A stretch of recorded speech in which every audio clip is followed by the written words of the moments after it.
plataforma a partir del día jueves.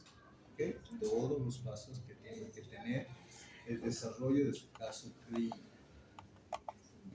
En base a esa defensa de caso clínico, ustedes van a obtener su nota de delito 5. ¿Okay? Delito 5. Es decir, 25 puntos. Y es importante que les muestre estas imágenes que siempre utilizó. Ya entramos a patología gastrointestinal. Dentro de estas tenemos un órgano que es uno de los más grandes y es el hígado, ¿no? El hígado, que es un órgano muy importante que tiene muchas funciones que realiza, y es uno de los órganos que también con frecuencia empieza a sufrir patología, acompañado, no podría faltar, de los problemas biliares. ¿Ok? De los problemas biliares. ¿Por qué siempre comienzo con esta parte antes de entrar a los laboratorios? Porque si tú no entiendes esta parte, no vas a poder interpretar los resultados de laboratorio que te van a reportar. ¿De acuerdo? Entonces es súper importante. Cuando tú piensas que el hígado está fallando, pides pruebas que nos reflejen su funcionamiento, ¿verdad? ¿Se acuerdan de la introducción? En nuestra primera clase decíamos, algunos dicen perfil hepático. ¿Qué es el perfil hepático? Y ahora que ya se avanzó un poco, ¿qué pedirías para revisar ese hígado?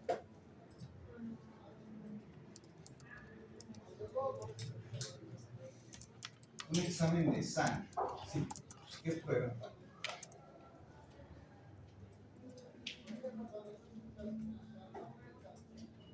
Un hemograma completo. ¿Qué estás esperando encontrar en el hemograma que te diga hay un problema hepático?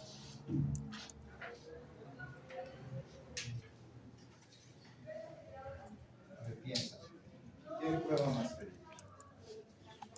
Transaminasas. ¿Por qué las transaminasas? Más fuerte. Si yo no te escucho, peor tu compañero de él. Porque estas se van a producir o se van a sintetizar en el hígado. ¿Y? Bueno, si va a haber una alteración en estas, pues vamos a decir que hay una. Si hay una alteración en estas, pues vamos a deducir que hay un problema en el hígado. Ya, ok, las transas. ¿Qué más? ¿Qué más, doctor? Bilirrubinas, ya. A ver. Porque es lo que va a producir el hígado. Entonces, si hay algún problema a nivel del hígado, podría haber una Ya. Y si hay una destrucción masiva de eritrocitos, habrá elevación de las bilirrubinas.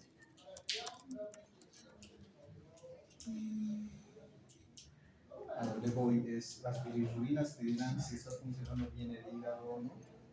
¿Será así de fidedigno? ¿Cuántas bilirrubinas hay? Directo e indirecto. ¿Cuántas hay? Tú puedes. ¿Ya? ¿Cuáles son? Directo e indirecto. La directa y La indirecta. Ok. Entonces, ¿cuál se produce en el hígado? Indirecto. Directo. ¿Las dos? La directa. La directa. La directa. Directamente del hígado. ¿Y la indirecta? De los eritrocitos muertos, ¿verdad? Entonces, te servirán las bilirrubinas como para decir, este hígado está enfermo. ¿Mm? toda la directa. Ya, ok. Vamos a ver, vamos a avanzar, vamos a aprender. Las transas, ¿cómo es, doctora, el hemograma? ¿Qué? Sigo pensando. Sigues pensando. Otra prueba. Avanzamos ya. Y se los dije.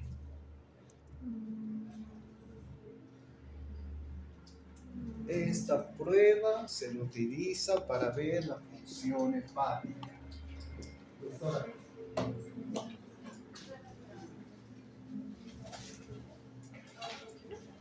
No, pero no es la que yo quiero. Doctora, que avanzamos.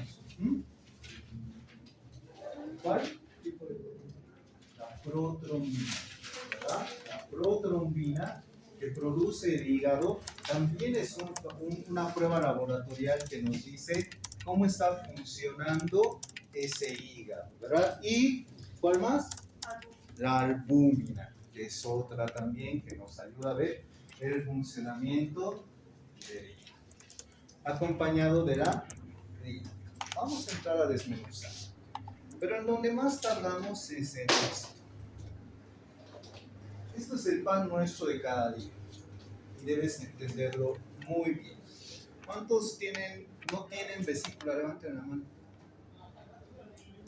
Todos son chicos buenos. ¿No tienes vesícula? ¿Quiénes no tienen vesícula? Levanten la mano. ¿Todos completitos? Wow. Chicos sanos, todo natural, fitness. Bien, bien. Ok, bueno, desgraciadamente, ¿y algún familiar que no tenga vesícula? ¿Tiene? Levanten la mano. 1, 2, 3, 4, 5. Vean la cantidad de pacientes que son operados porque tienen cálculos en la vesícula. Y algunos no tienen cálculos. Y en base a la presencia o no de cálculos y donde estén estos cálculos, es que las pruebas laboratoriales se alteran o no se alteran. ¿Okay? Entonces, cuando yo tengo un paciente que me llega con dolor en hipocondrio derecho, después de haber ingerido alimentos colecistoquinéticos, como por ejemplo,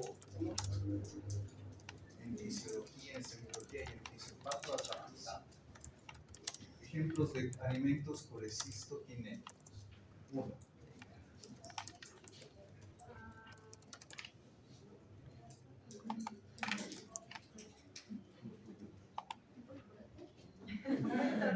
Por el roster.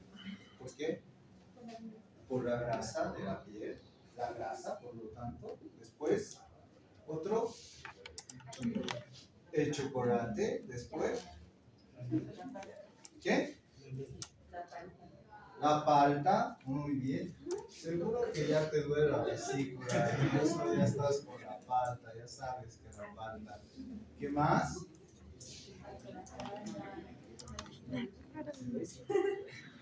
¿Qué más? ¿Qué? La cerveza. No. He escuchado por ahí. La cereza. No. La leche. Los chorizos si son muy grasosos. ¿Qué más? El huevo, el fideo, ¿no? Y después cuando tú llegas, después de haber dado tu hito 5 en diagnóstico clínico, le muestras a tu mamá y eso también le va a generar un espasmo, ¿verdad? Un cólico biliar, ¿verdad? Entonces, con el antecedente de que el paciente ha ingerido alimentos colecistoquinéticos, empieza el dolor en hipocondrio derecho, que se puede irradiar hacia el hombro derecho o hacia la espalda. Una vez que se complica, puede irradiarse el cinturón y tú sospechar de que se trata de una pancreatitis. Muy bien. Pan nuestro de cada día, chicos. Quien sea cirujano, esto va a operar por lo menos 4 o 5 veces a la semana, en el peor de los casos. Pero tienes que diagnosticar bien, ¿de acuerdo? Y ahí empiezan las definiciones. Si yo pido a mi paciente una ecografía y me dice que está totalmente negrito aquí, o sea, me dice es una imagen anecogénica, me dice, pero la veo dilatada, muy grande, debo sospechar de que tal vez ese paciente tiene microlitiasis. Habría que sospechar. Tal vez preguntar cuántas horas de ayuno tiene y todo eso. ¿Ok? Bueno. Pero a veces te llegan con lo siguiente. Te llegan con un cálculo, puede ser así de grande como estos dos, o simplemente chiquito acá. Pero después toda la vía, tengo mucho problema. Vamos a ver lo normal.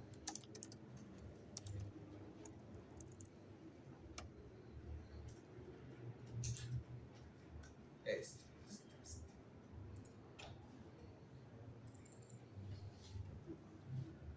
Esto es lo normal, ¿verdad? Vesícula biliar, fondo, cuerpo, cuello. ¿Cómo se llama este conducto? Cístico. ¿Cómo se llama este conducto? Colédoco, ¿verdad? ¿Cómo se llama esto? Ah, muy bien, bien. Están recordando este conducto. ¿Cómo se llama? Pancreas. Muy bien. Esas vías nosotros tenemos que entender. Entonces, si mi paciente, ¿dónde está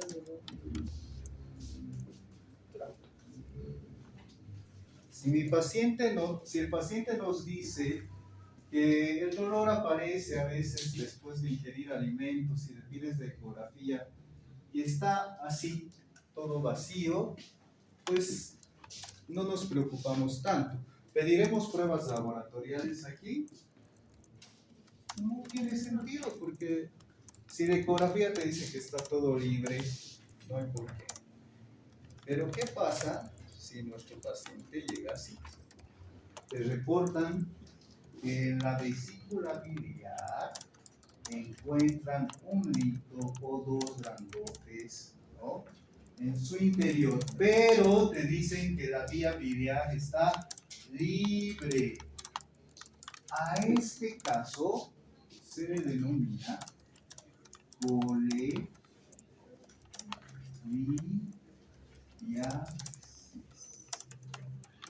¿Okay? La presencia de litos en la vesícula, solo en la vesícula biliar, se denomina coleliasis.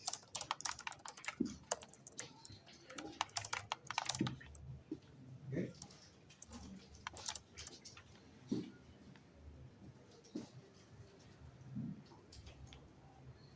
¿Qué creen que es peor? ¿Tener estos cálculos así grandotes o tener estos cálculos así de chiquitos? ¿Por qué? ¿Qué? ¿Y el grande? ¿Qué te va a producir el grande?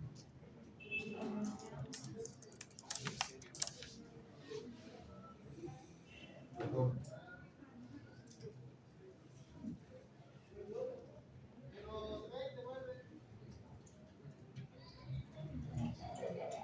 ¿Qué? Inflamación del colédoco porque esos cálculos grandes. ¿Por qué?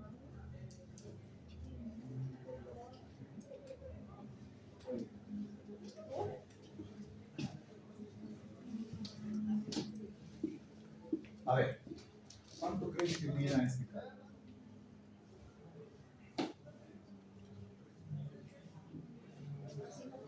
Unos 3 por 3 más o menos, ¿no?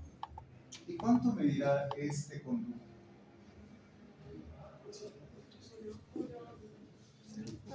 Hasta 5 o 6 milímetros. Entonces la pregunta, ¿ustedes creen que un cálculo que más o menos mide entre 3 centímetros pueda salir por algo de 5 milímetros? No, ¿verdad? Lo que le va a ocasionar a tu paciente es dolor todo el tiempo, ¿no? Va a comer palta, va a comer huevo. Ay, me duele, me duele. Tiene que operarse, don Jaime. Sí, estoy juntando platita, voy a vender la casa, el auto, todo y recién me voy a operar, ¿verdad? Entonces, ¿qué va a ocasionar esto? Inflamación, como decía el doctor, pero no del colédoco, el colédoco está aquí atrás. Inflamación de la propia vesícula. Hace que su pared se torne así de gruesa, ¿no? O a veces mucho más. Se torne muy gruesa, porque todo el tiempo esa vesícula está tratando de botar ese cálculo, pero no puede, entonces hace más fuerza, más fuerza, más fuerza.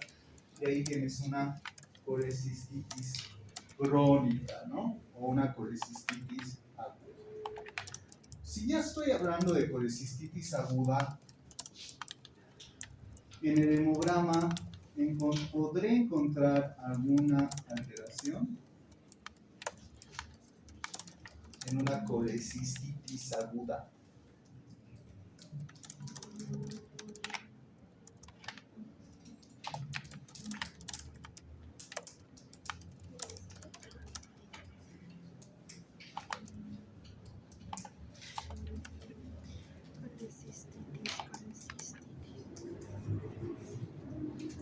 ¿Qué citis? Inflamación. En una colecistitis aguda. En una apendicitis aguda encontraré algo en el hemograma. Leucocitosis. Y en una colecistitis aguda encontraré algo. Sí. Sí, se puede encontrar aumento de blancos. No tan grandes como en la apendicitis, pero sí van a estar por 11.000, 12.000, ¿no? En una colecistitis aguda. Entonces, tenemos a una colelitiasis. ¿Ok? Colelitiasis. La presencia de líquido. Mira esto, el mismo paciente, pero ya, pucha, ¿cuánto tiempo estará? Mira esa pared. Engrosada, ¿no? Engrosada.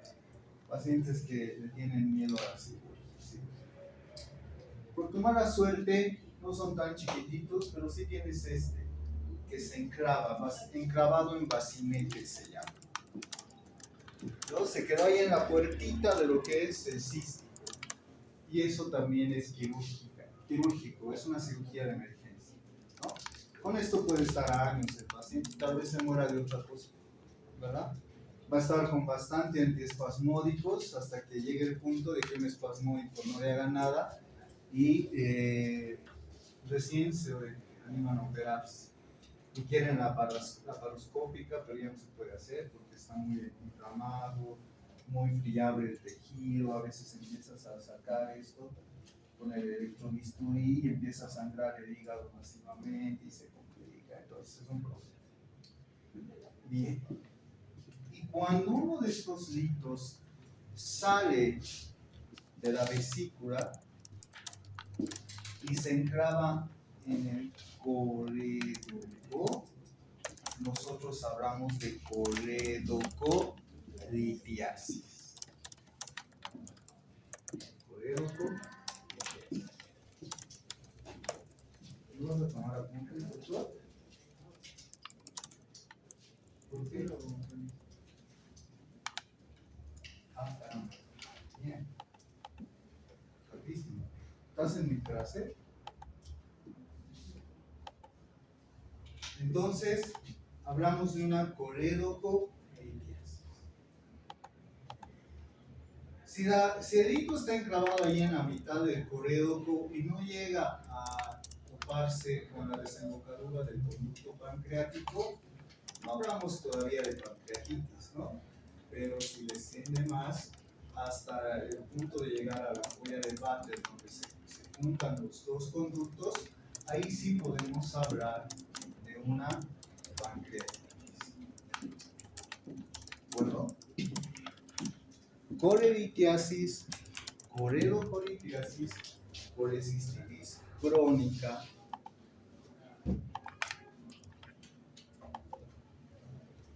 Y aquí viene por qué utilizamos antiespasmódicos. Cuando el hito ha salido de la vesícula y se ha enclavado en colédoco, se produce un espasmo del colédoco. Y tú le administras un antiespasmódico, relajas ese espasmo y obviamente el paciente siente alivio, ¿no? Por eso se utilizan los antiespasmódicos. Y en la vesícula igual, ¿no? Tu vesícula está funcionando ahí todo el tiempo y el dolor se produce porque la vesícula al contraerse choca con los hitos, ¿no? Y eso ocasiona el dolor. Colocas antiespasmódicos, se queda ahí y el dolor cede. Eso hacen en las farmacias, ¿no? Me duele aquí, doctorita, tómese esta pastillita, espasmoloxalina, espasmodioxador, cualquier espasmo y se van felices a su casa. Y llegan al hospital ya todas amarillas, con dolor intenso que no cede por la complicación. Este es el recorrido que hacen, ¿no? Lo que les decía hace un momento. Coleditiasis, coledocolitiasis, y si llega hasta el final, desembocadura de váter donde se unen los dos conductos, nos podría producir pancreatitis. ¿Cómo se procede? Si bien te voy a enseñar a interpretar las pruebas laboratoriales y con cuál orientarte a pensar que hay una coledocolitiasis o no, en estos casos donde tenemos esto, te hacen ecografía y ven que se ha dilatado la vía biliar y ven en su interior múltiples ritos de 3 por 2 milímetros pequeños, Lo que hay que hacer primero es una ERCP. Tenemos que entrar con endoscopía, llegar a duodeno hacer una papilotomía y con un canasto entrar por esta vía, llegar al rito, sacarlo, hacer una colangio, o sea, es una radiografía con contraste, ver que toda esta vía esté libre y a las 48 horas ese tu paciente tendría que estar operándose. ¿Por qué? Porque hay el riesgo de que otra de estas siga el mismo recorrido, ¿verdad?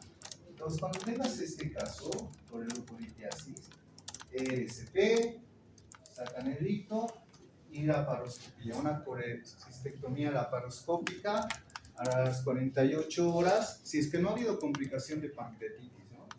¿Qué haces?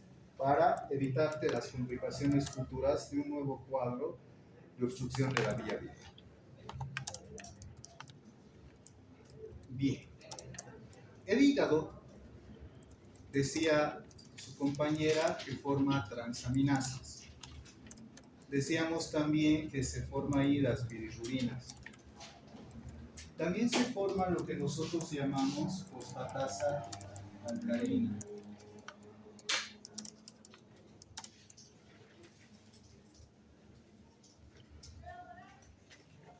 Decíamos también de la proteomina.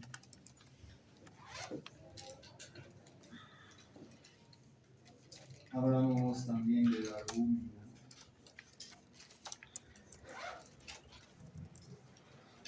¿Qué más? Ya todo se cuenta de hemogramas. Hablemos del ego también. Hablemos de la glicemia.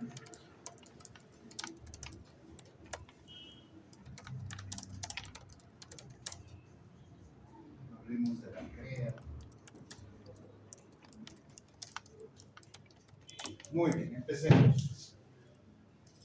Ahí, ¿dónde están las bilirrubinas y las transaminasas?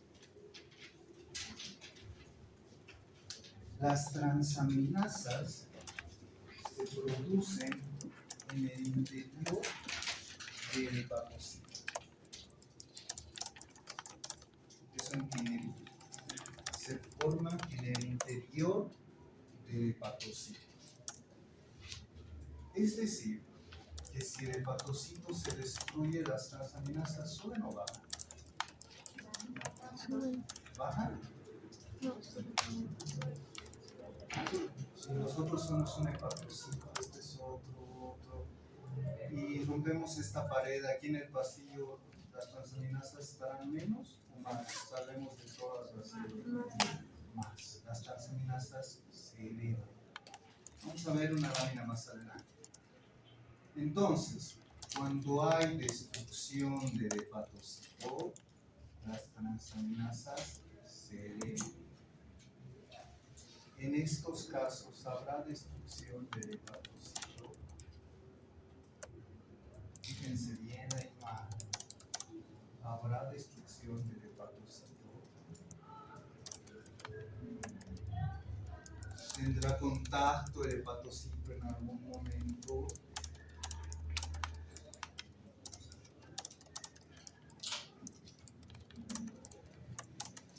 En una colelitiasis, microlitiasis o múltiples ritos, una coledocolitiasis. ¿Cómo estarán las transaminasas? ¿Se destruirá la célula hepática?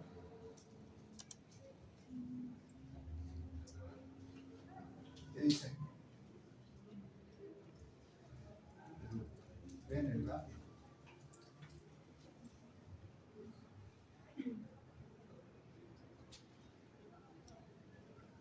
¿Ven el hígado por ahí?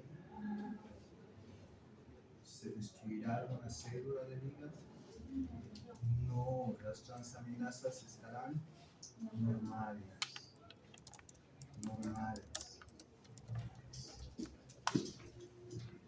Y en este caso, ¿cómo estarán las transaminasas?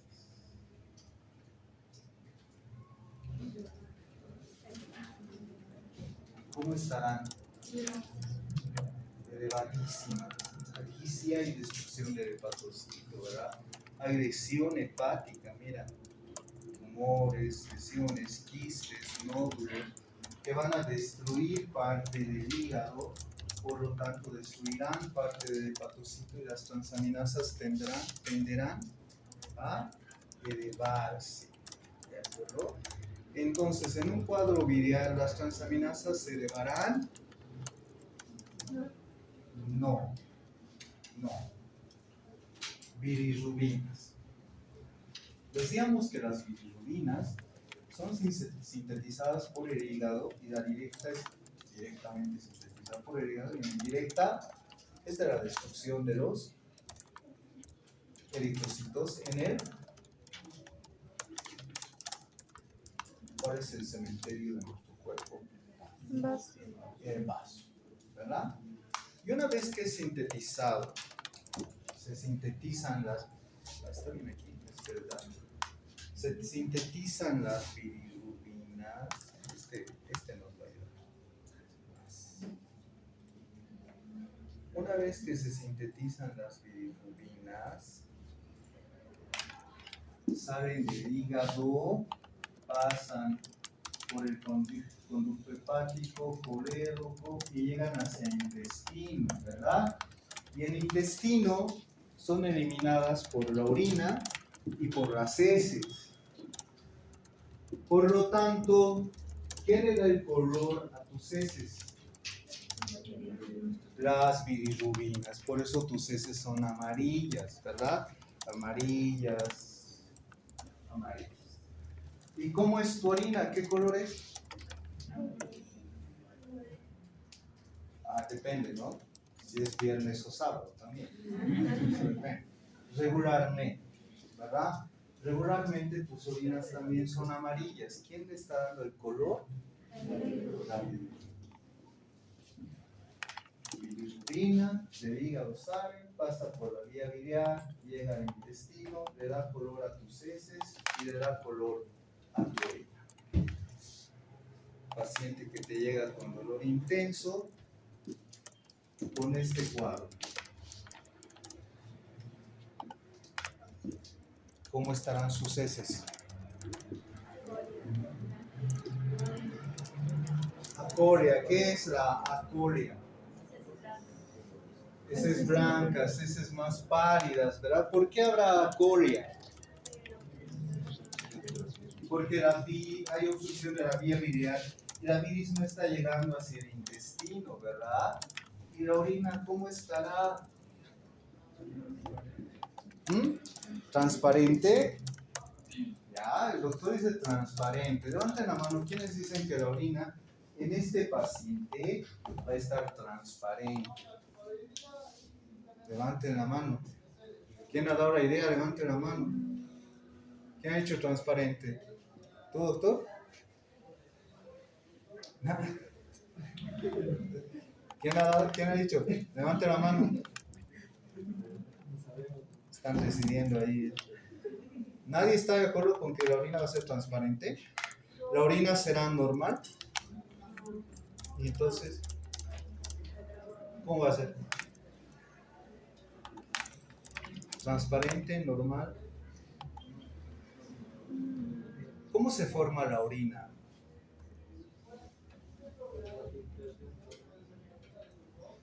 Por la filtración de los órganos. Muy bien. ¿Qué llega al riñón? ¿Heces o sangre? Sangre. En este paciente, clínicamente, ¿cómo va a estar? Clínicamente lo vas a ver y vas a decir, a ver, mire hacia arriba, señor. Hay ictericia. ¿Cómo va a llegar esa ictericia ahí? ¿Por las heces? ¿Por qué? Por la sangre. ¿Qué filtra el riñón? Sangre. ¿Cómo estarán las bilirrubinas aquí? Las bilirrubinas, ¿cómo van a estar? ¿Altas o bajas? Altas. Y entonces, alta concentración de bilirrubinas en la orina. ¿Cómo estará el color de la orina? Amarillo. Muy amarillo, intensamente amarillo. O inclusive tal vez como la Coca-Cola por la concentración de bilirrubinas. Y a eso se le llama coluria. Y eso en semiología te han enseñado, que en un cuadro de coledocolitiasis es posible que encuentres coluria y alcohol. Y laboratorialmente entonces, ¿qué vamos a encontrar en este paciente? Aumento de las bilirrubinas. ¿Será simplemente así? No. Porque ¿qué más te puede aumentar las bilirrubinas? ¿Come huevo, señor? Sí, sí, claro. ¿Come cerdo? Sí. ¿Dolor? Nada. Y solo me puse amarillo así de la noche a la mañana. No sentirme mal. Y ahora creo que le da casi frío.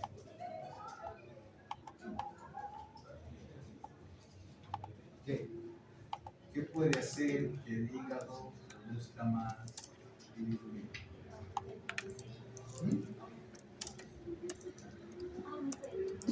No. ¿Qué puede hacer que ese hígado aumente las bilirrubinas? ¿Qué patología que ustedes conocen? Talassemia, en algunas chicas tips que se portan mal, la inflamación del hígado puede darnos aumento de las bilirrubinas. Ahí vas a ver a tu paciente entérico, pero él no tiene antecedentes de que antes haya estado con intolerancia a alimentos colecistokinéticos, ¿verdad? Con hepatitis sí va a tener esa intolerancia, pero no hay el antecedente previo de eso. Entonces, ¿y ahí cómo estarán las transaminasas en hepatitis? ¿Por qué? Porque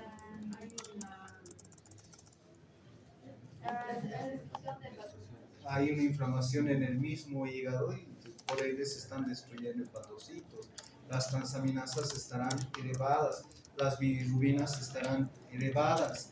¿Por una coledocolitiasis? No, osteohepatitis, ¿verdad? Osteohepatitis. Entonces, hasta ahí, si se fijan, transaminasas no nos sirven para una coledocolitiasis. Las bilirrubinas no nos sirven para una coledocolitiasis. Te dan una pista, pero no nos sirven. Y la bilirrubina y transaminasas para una coleditiasis, ¿cómo estarán? colerigiasis, la presencia de cálculos dentro de la vesícula biliar. Y la vía biliar está totalmente limpia. ¿Cómo estarán las transaminasas en este caso? Las bilirrubinas. ¿Cómo estarán en este caso las transaminasas? Las bilirrubinas. Aquí, bilirrubinas aumentadas. Transaminasas, facilito, ¿ves? Así de facilito. Sigamos. Ya hemos visto estas dos. El hemograma. ¿Se alterará el hemograma en este caso? ¿Sí? ¿Por qué? Por la inflamación de la vesícula. Voy a aumentar el hemograma, intento un poco más de leucocitos. Sácate, no te escucho. El número de leucocitos no sería muy grande, pero sí aumentaría, doctor. Ya, dependiendo del tiempo, decíamos hace un rato, ¿no? Si es crónica como esta o si se ha reagudizado, el dolor ha producido la inflamación de esta vesícula, vamos a tener elevación de leucocitos, no en una gran cantidad. En este caso, la pared está delgadita, por lo tanto no es una colecistitis, simplemente es un cálculo enclavado en bacinete. ¿Cómo está el hemograma?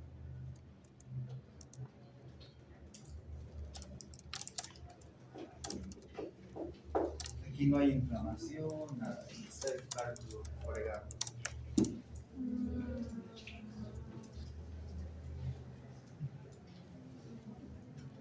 Normal, normal. Y en este caso, si se ha obstruido y encima esa bilis se empieza a infectar, ya denominamos como colangitis, ¿verdad? Y entonces, si tenemos una colangitis, ¿cómo estará el hemograma? Alterado, sobre todo la serie blanca, ¿verdad? Entonces, dependiendo del cuadro, nosotros tenemos que ir de fosfatasa alcalina. Y lo estoy remarcando. La fosfatasa alcalina, si bien se forma en otras partes del cuerpo, como lo vamos a ver más adelante, se forma en mayor cantidad en el hígado. Se forma en mayor cantidad en el hígado. Y así como la bilirrubina, el hígado lo produce fosfatasa alcalina, viene por la vía biliar y es eliminada hacia el duodeno.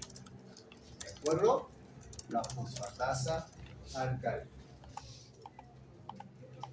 Y entonces, si la fosfatasa alcalina es formada por el hígado, sale por esta vía biliar y se choca con esta obstrucción, ¿cómo estará su valor? Elevado, elevado. Pero para nosotros decir esta fosfatasa alcalina está diciéndonos que hay una coledopolitiasis, tiene que estar elevado entre 6 a 7 veces su valor normal, que en un rato les voy a decir.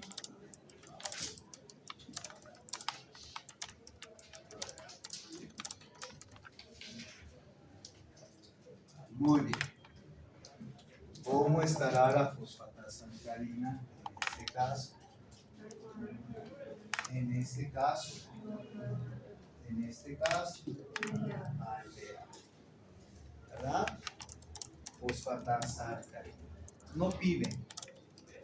No piden. Y esto les puede ayudar. Si no hay ecógrafo al humano, pides fosfatasa alcalina y esto te orienta. Esto te orienta. Porque sí o sí se eleva en una coledopolitiasis. Ok. La protrombina, que se sintetiza en el hígado y nos sirve ¿para qué? ¿Dónde entra la protrombina a actuar?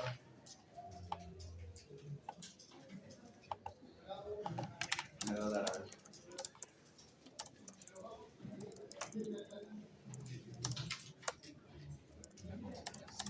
¿Cómo es?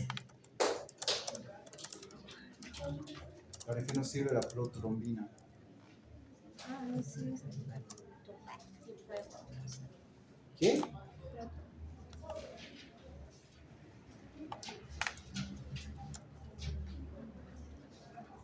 ¿Para qué nos sirve? Ella no sabe cómo girar el cuello, te está diciendo, pero no lo entiendes. Tiempo de coagulación. Para la cascada de la coagulación. ¿Cómo estará la protrombina en este caso? En este. En este. En este. ¿Cómo es? ¿Por qué? Porque la protonina se sintetiza. Sí. ¿Y por dónde se transporta? ¿Por el intestino? ¿Por dónde? ¿Dónde está la protrombina? Si yo me corto, ¿dónde está esa protrombina? ¿En mi intestino? ¿Dónde? ¿Qué? Odio el barbijo, no se escucha. ¿Dónde? En la sangre, en los vasos sanguíneos. ¿Cómo estará la protrombina? ¿Elevado? ¿Normal? Normal, no tiene que ver nada. ¿Cómo estará la albúmina en este caso? Normal, no tiene nada que ver la albúmina. La glicemia, ¿cómo estará en estos casos? Normal, repitan, normal. En el examen, ¿qué dice? ¿Diabetes, doctor? ¿Diabetes están diciendo? ¿No? Normal, en la vesícula no vemos la diabetes, ¿de acuerdo? Con ninguna de estas pruebas, la glicemia estará normal. El ego, ¿cómo estará el ego? ¿Se alterará en algo? En este caso, no. En este, ¿qué? La bilirrubina, doctor. Nos dirá presencia de bilirrubina. ¿Qué más nos dirá? Leucocitos altos.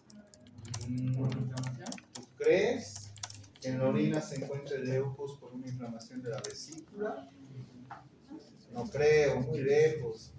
Hay otro dato más que nos van a decir aquí. Las bilirrubinas es una cosa y después, ¿qué más? ¿Qué tiene relación con las bilirrubinas? En lo físico, químico y microscópico. A ver, ¿en cuál?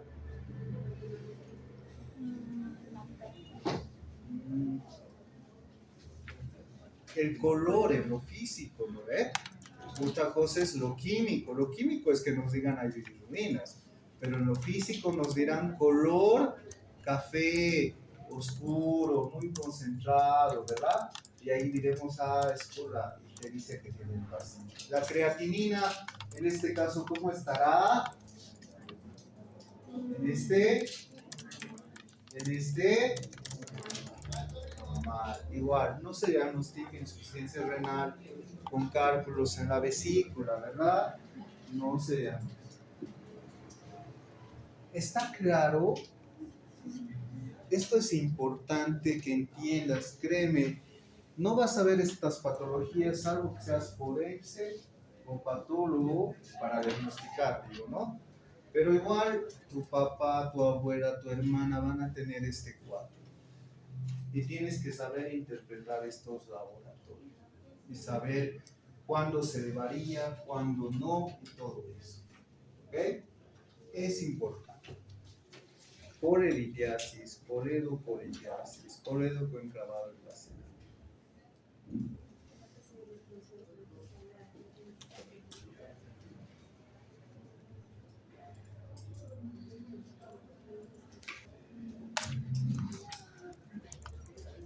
Muy bien. Y entonces ya esta es la presentación del tema. Y decíamos que el hígado es el órgano más grande donde se realizan múltiples funciones, ¿no? Múltiples. Y entonces aquí tenemos lo que hablábamos hace un momento. La bilirrubina directa, la indirecta, las transaminasas, hablaremos de aquello.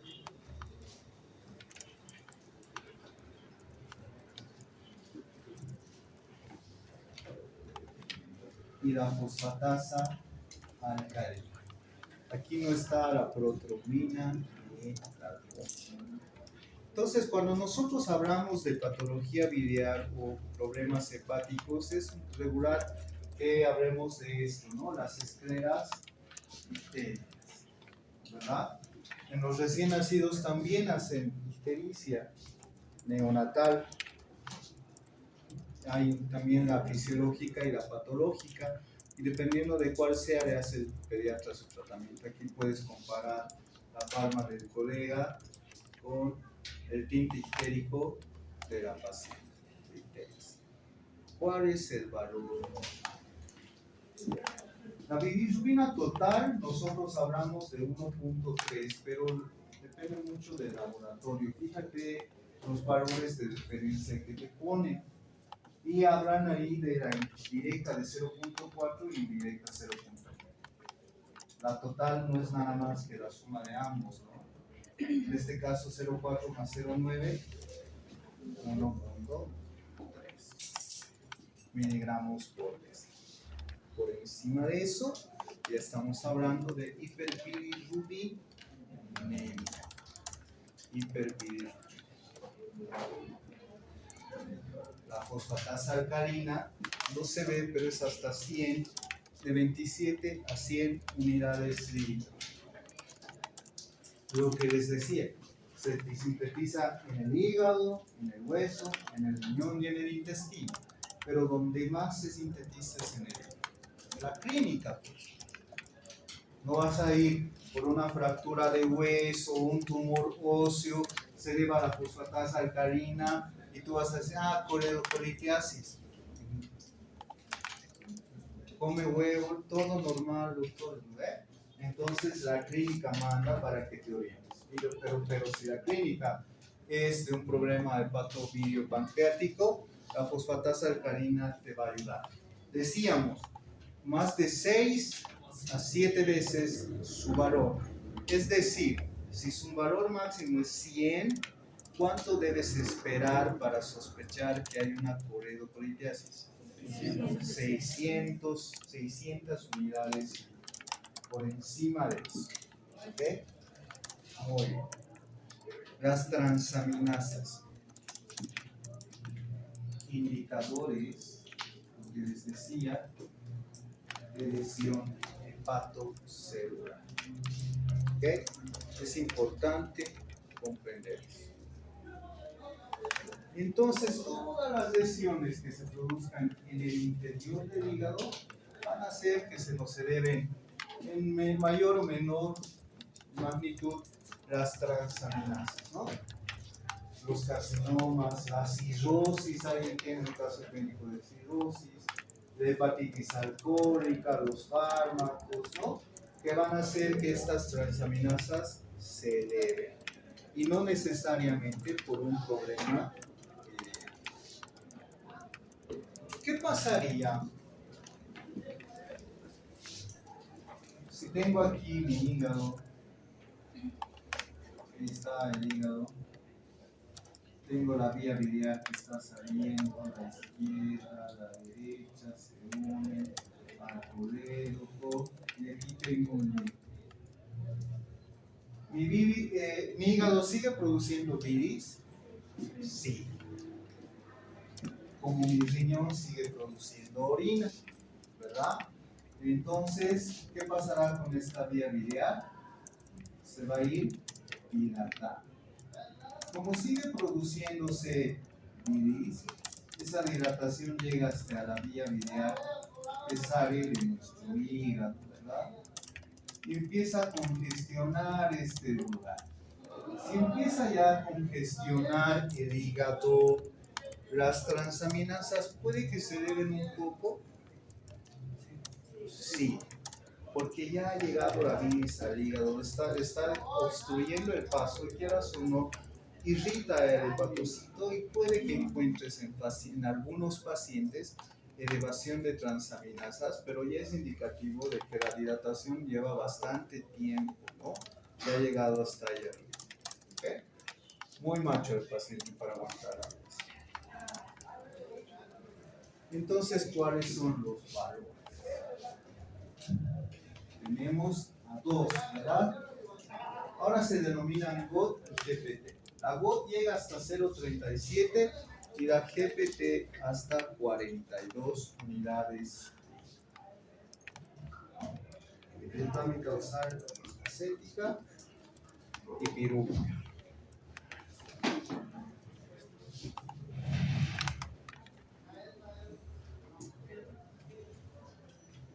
Y eso es lo que avanzamos hoy.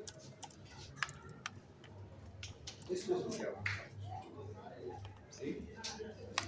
Pero ¿qué pasa si se complica más? Nos vamos otra vez a nuestro cuadro de aquí.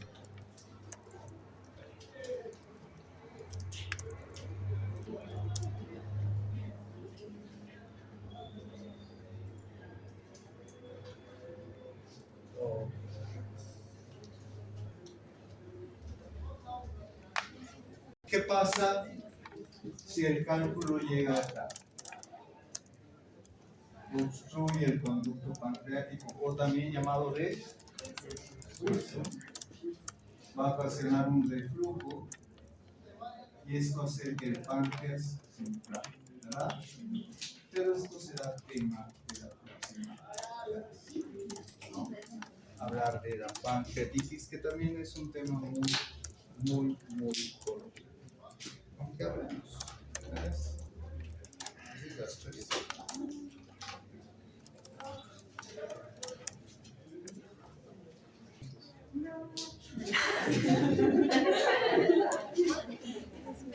Bueno, Orédoco, Wilson, y tienes a todos: cabeza, cuello, cuerpo, cola y páncreas, ¿verdad?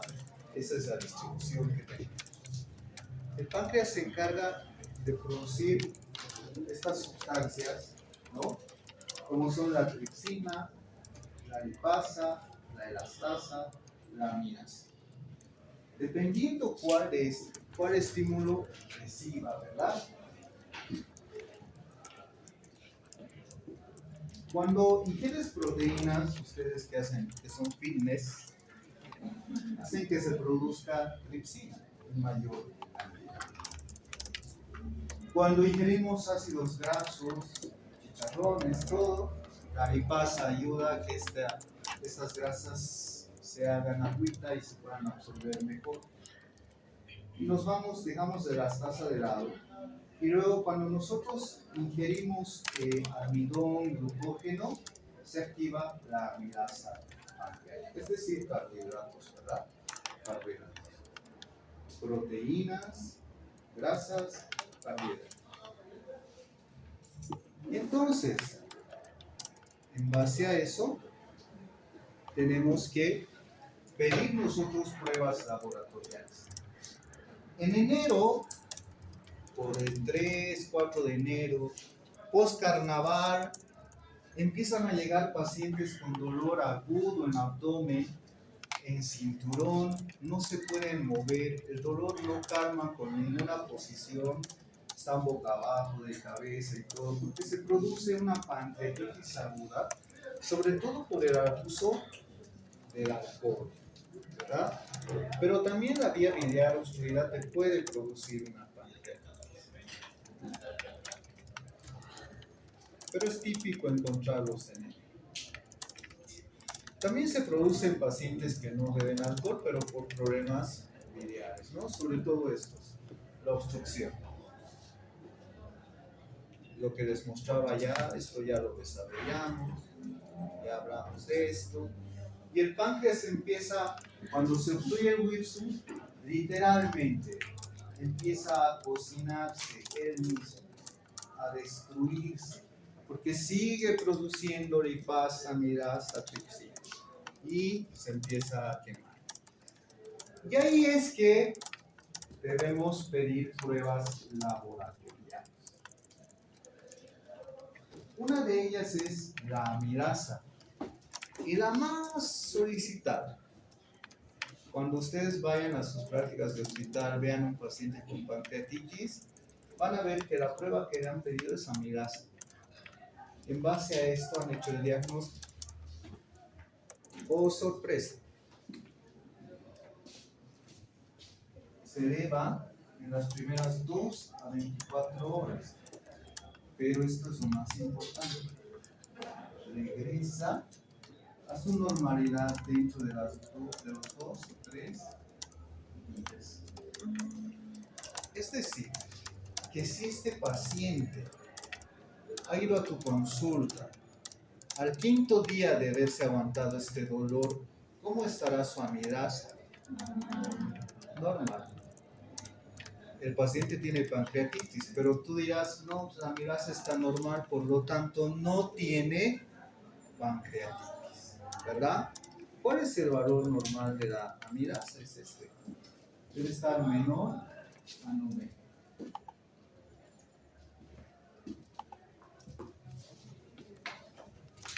Y luego aparece este gran A, la lipasa, que igual hace su pico hasta las 24 horas, pero mira, se mantiene 8 hasta 14 días elevado.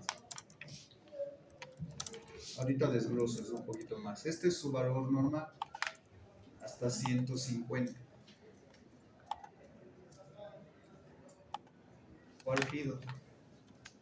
¿Amilasa o lipasa? No tengo mucha plata, doctor. Tengo para 2 pruebas laboratoriales, no me pida más. Hemograma y ¿qué más? ¿Lipasa? Levanten la mano. ¿Quiénes piden lipasa? 1, 2, 3, 4, 5, 6, 7. ¿Quiénes piden la amilasa? ¿Por qué pides amilasa? Lipasa. Entonces, consejo. Pidan lipasa. Por esto. ¿Sí? Revisen las historias. Van a encontrar que todos piden amilasa pancreática. Todos piden. No piden lipasa. Y hemos encontrado casos de pancreatitis que la amilasa estaba normal, pero la lipasa estaba disparadísima. ¿Dónde también se produce pancreatitis? En las CRSPs. Cuando el endoscopista introduce el endoscopio para retirar este canasto, tiene la probabilidad entre un 30% de producir pancreatitis, ¿no? Y el paciente tener dolor en cinturón después de unas horas, te hacen lipasa o amilasa y está disparadísimo. Ya tienes tu pancreatitis. Eso más. ¿Preguntas? ¿Listo? Gracias.